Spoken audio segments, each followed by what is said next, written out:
It's on. Okay.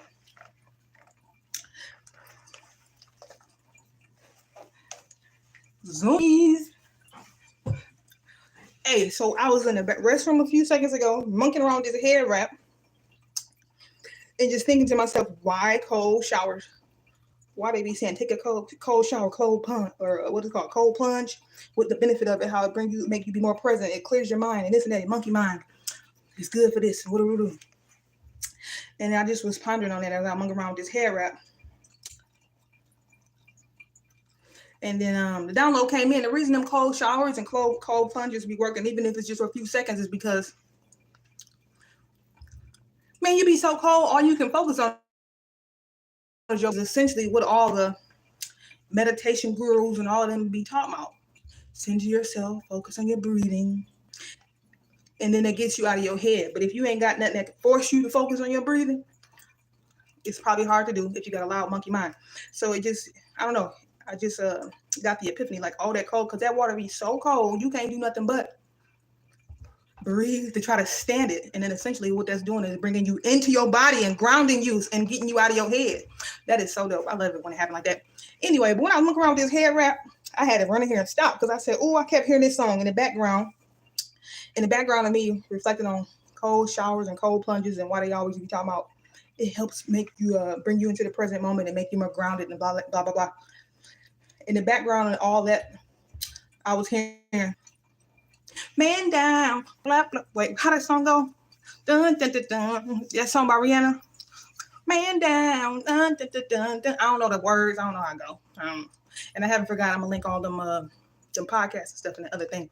But I kept hearing that. Man down, some. Man down. And I said, what in the hell? Why I keep hearing that song? That's an oldie.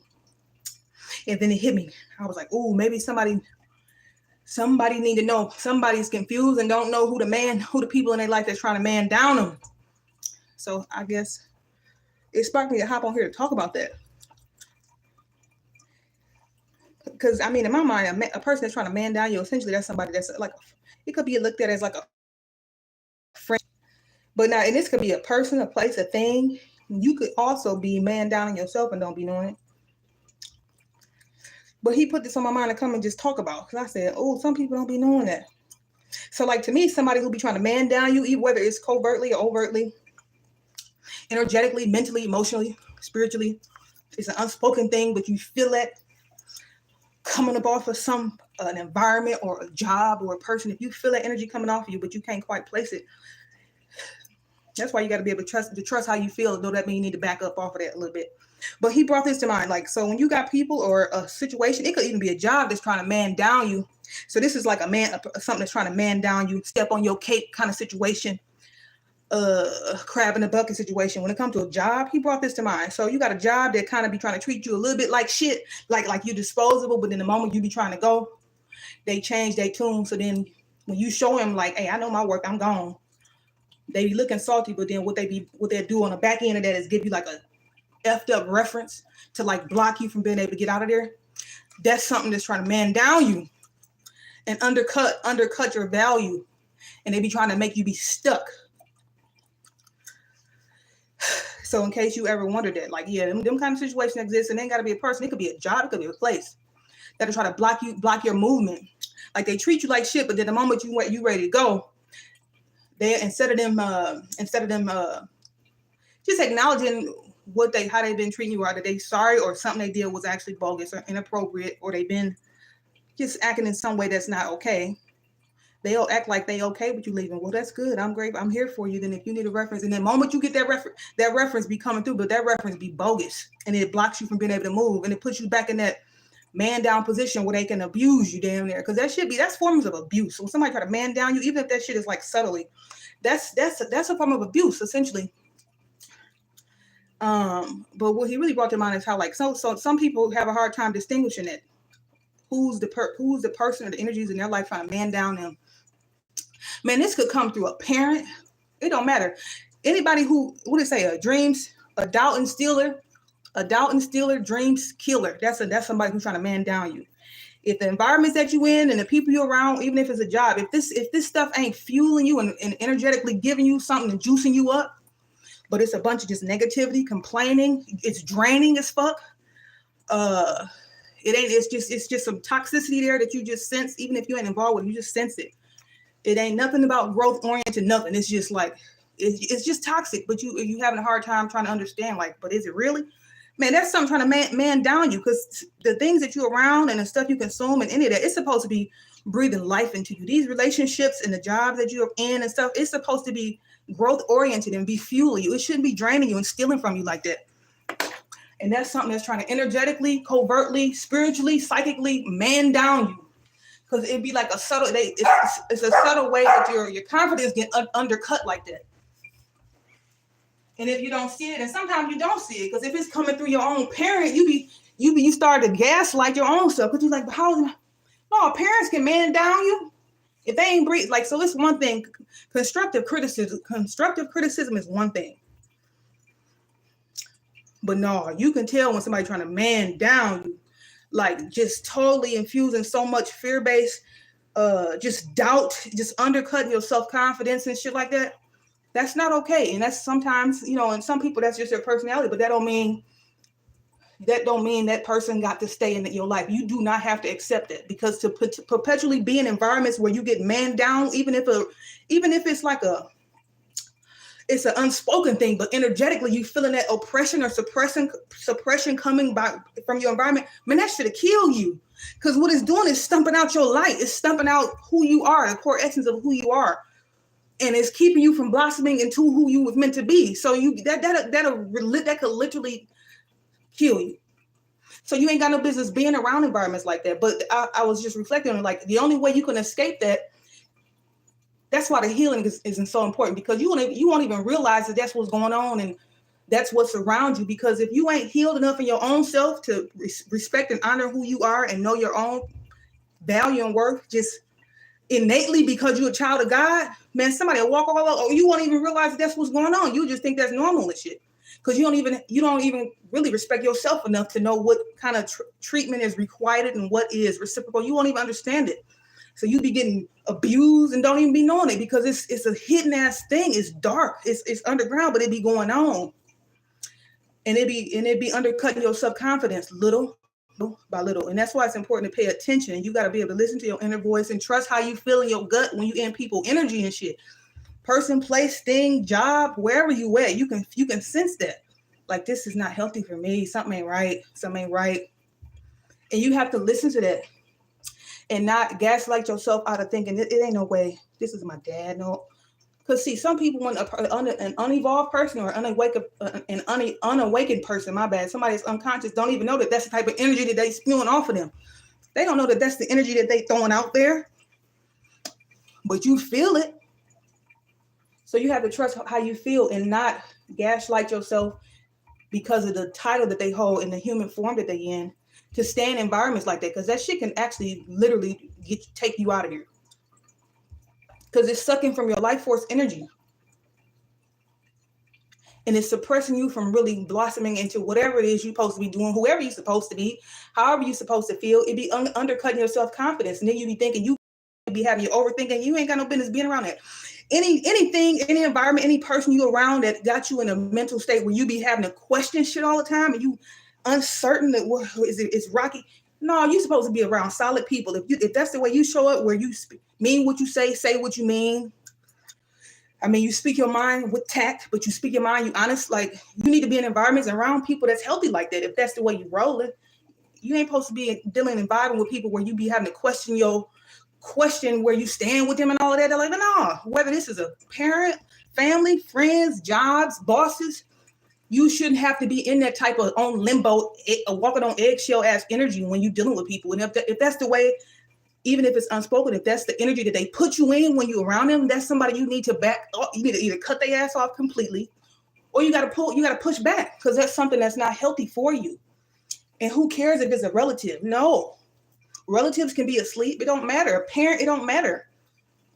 You don't owe anyone your life like that, because that's literally what that does. That drains from your life force. It pulls too much from you, and it will take you out of here. Or if it don't, it'll put you in a damn mental ward or some bullshit. No. So I was hearing that song. I said, somebody probably need to hear this. Because people be in jobs and don't be knowing that them bosses damn near be trying to man down you. Man down on you, meaning it might not be physical, but they be trying to undercut your self-confidence to make you shelter in place where you don't get out of that toxic ass environment.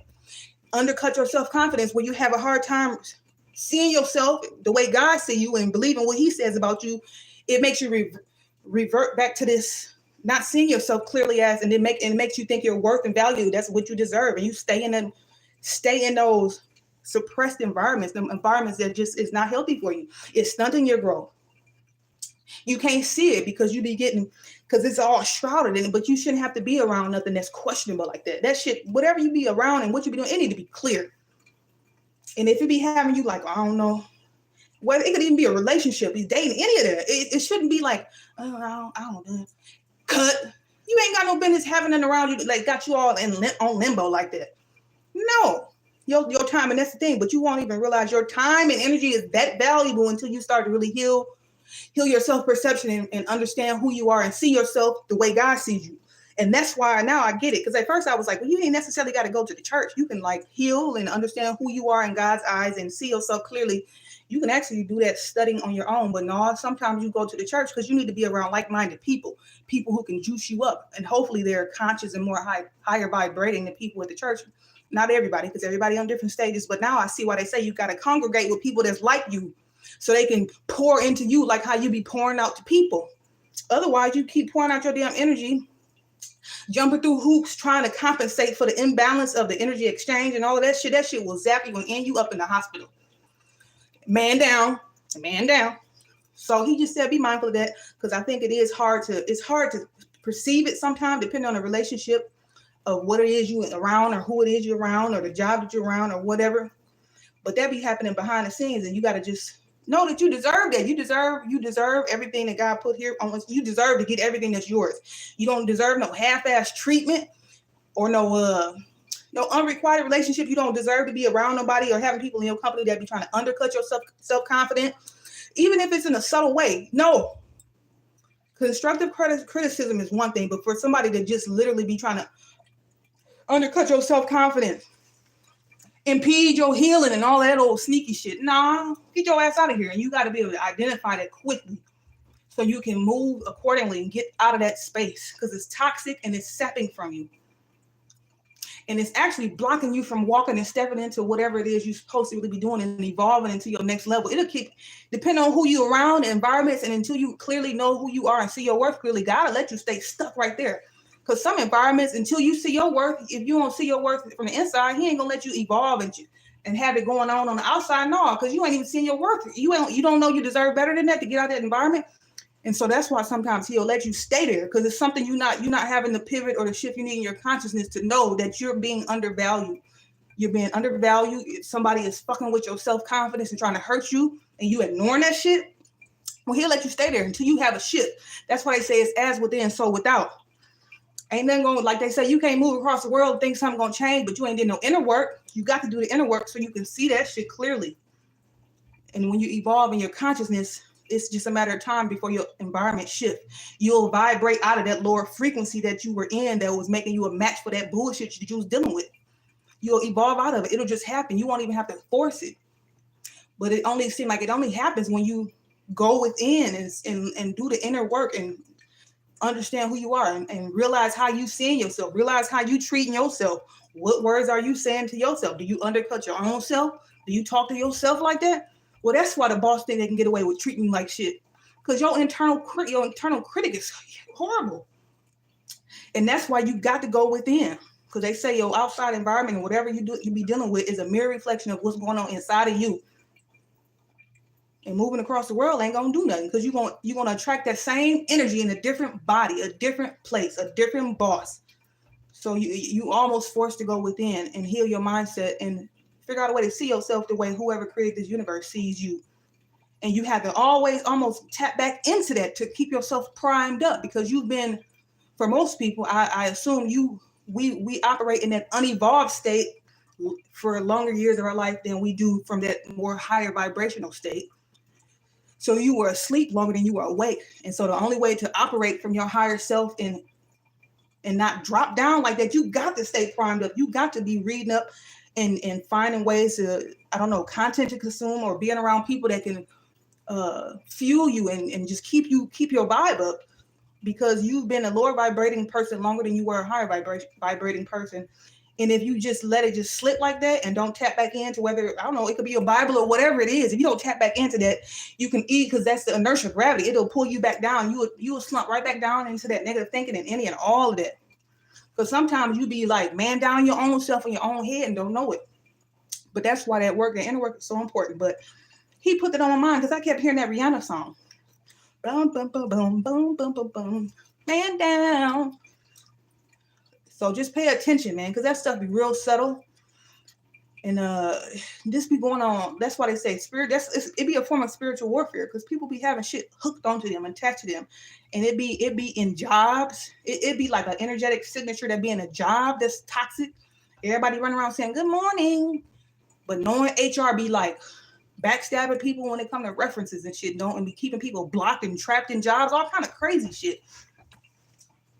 But you don't catch it because you be like, well, she says good morning. I think she likes, get that shit out of here. That's why you see with your eyes, then you have to see with your spiritual eye, your pineal gland. You got to see and trust how you feel. You sensing. That's why healing is important. Otherwise, everything that you go off of, you be solely operating from your five senses, and then you be missing shit. It be going over your head left and right. And so it's just important. That's why you got to slow down and check in with yourself. How am I feeling? How do I feel in my body with this boss that keep micromanaging the hell out of me? What is this? Do I really feel comfortable in this new job and how this is going on in here? And if you feeling all awkward and shit, I mean, a challenge and trying to grow is one thing, and learning on the job. No, but if you just can tell this is somebody who power thrusting and all of this, and they just get a kick out of just trying to stump on you or make you feel like a peon under them because of their job title, then you know it's time to move around. Like, you just can't make yourself be susceptible to abuse like that, because that be abuse. That's what that is. That's a form of abuse. If people ain't got a black in your eye to abuse you, people can like psychically, energetically, spiritually, mentally, emotionally abuse you, and it don't even have to be loud. And if you're not paying attention to it, it could be going on. But people in the external environment will look at what's happening and think everything is a-okay, and it don't be. You be trapped and you don't be knowing like how the fuck, so that's why you got to pay attention. So when it come time, you just hit eject and get your ass out of there. You don't deserve that, because that shit kills you. That kills people. You wonder why your blood pressure be up, why you need anxiety meds, why you can't sleep, why you keep eating, why you keep what, you know what I mean? Because somebody is energetically man down on you, and you ain't got to keep people in your life that be doing that to you. I don't care what title they hold. God just told me that. Like, no. And that's why at the end of the day, he got to be your source that you tap back into, because people are flawed. Ain't nobody perfect. Hell, we all flawed. Some more than others. And if you know, and you can't save nobody, you just got to be in it. That's why you got to keep showing up and walking in your path and doing whatever it is you're here to be doing, because you can't really save nobody. All you can do is be a walking example of what it looked like when you clear the cobwebs off your brain and figure out a way to tame the beast that's you, that carnal nature that you have, and walk with integrity and character. You got to just be an example of that in some way, so you can, because like they say, we all walking each other back home, and the only way you can do it, you can't drag them out, you can't do shit, you can't save them. No, you got to just be a walking embodiment of it. I was watching SpongeBob the other night. SpongeBob was trying to save somebody who was drowning. I don't know, Patrick, somebody. In the moment he swam his ass out there, Patrick, they both almost drowned because he was dunking them up under the water, and next thing you know, they both need a lifeguard. And then guess what happened? Some giant ass crab came and pulled them both out the water and looked at them both and he said, SpongeBob, what are you doing out here trying to save him? You're not a lifeguard. And that's what it brought me to. Like, man, God is the only lifeguard. So you can't save nobody. You just got to save yourself. To save somebody else would mean to put the focus on what you need to be doing so you can save yourself and be an example of what it looked like as you try to heal shit and see things clearly, what it looked like when you somebody who know what healthy boundaries is, and that kind of stuff. You got to be able to be an example of that, because you can't, because people don't learn about what you be talking about. They learn about what they see. That's what it is. So you got to be sure you see stuff clearly. You got to be still in order to see it. Otherwise, you'll be putting yourself in harm's way left and right and don't know it, because you be thinking like, no, that's my great cousin-in-law. Man, if you don't gone, Do you know they want to see you out here homeless on the street? You know they want to see you lose your job? Do you know they wishing death on you? I mean, you can't excuse shit like that. You got to pay attention, and you can pick it up from the energy, how you feel in that person's company. You can tell. So don't ignore stuff. And this could be a job, a boss. It could be anything. He just said stop ignoring stuff. Because when you ignore stuff, you be man down on yourself and don't know it. And that'd be the lesson in that. Stop ignoring red flags. You can't ignore red flags because that could essentially be something that save your life. Trust how you feel and move. So I love y'all, and I just want to drop that. I'm gonna drop that song in there. I'm gonna put them other links for them podcasts and all the other stuff. But he put that on my heart to talk about. Hey, you only got one life, and you ain't got to be having no miserable ass life just because you feel like in some way you got to be responsible for either, or you don't want to hurt somebody's feelings. If you leave the job, they're gonna be mad at me. Man, hell with them people because they killing you anyway. They killing you if you stay there because the environment's so fucking toxic and they make you feel like shit, even if it's unspoken. You could tell you feel it. They won't give you the promotion that you do. The moment you bring it up, they make you feel like shit. Yeah, ain't nobody got no, that's abuse. So get out of there, okay? Any and all of that. Know your damn worth. You got to. And the only way you're going to really know it ain't going to be by nothing you can buy. And it ain't going to be by nothing how much money you got in the bank. Your real inherent worth, you're going to have to get it from tapping into the divine and understanding who you are to this holy thing, this creator of the universe. Who you are and get your spiritual value. It's going to have to come through that. Nothing in this world gonna give you the kind of value and make you see yourself in the high regard that you're supposed to, but God. Nothing material is gonna do it, I guarantee you. Because I was there and I had it and it didn't, and ain't no way I got way less than I ever had, but I know who I am. I know who I am. And I see people clearly and I don't give a damn what all you got. I can tell, no, I see myself the way I'm supposed to see myself. The only way you're gonna get that level, get there is you got to be constantly checking in with God and looking up. Because all the other shit is fleeting. God is the only thing that's real. That's the only thing that's truth. He the one that's letting you breathe right now. He the one pumping your heart. So why not let that be the most important thing that you connect with to understand more about who you are and the value that you hold? That should be the most important job you have. Because that's the only way you're going to really, that's the rock you need to be able to have to stand on, to draw your real strength from. That's the most important thing. And so, yeah. Otherwise, people going to be able to man down you left and right. And half time you be man down on your damn self in your own head because the voice is gonna be screwed. What the fuck? You know? Let me go if I get mad. I love y'all, and I'll talk to y'all a little later. Okay. Just pay attention though. Pay attention and don't be ignoring red flags. Okay. Bye.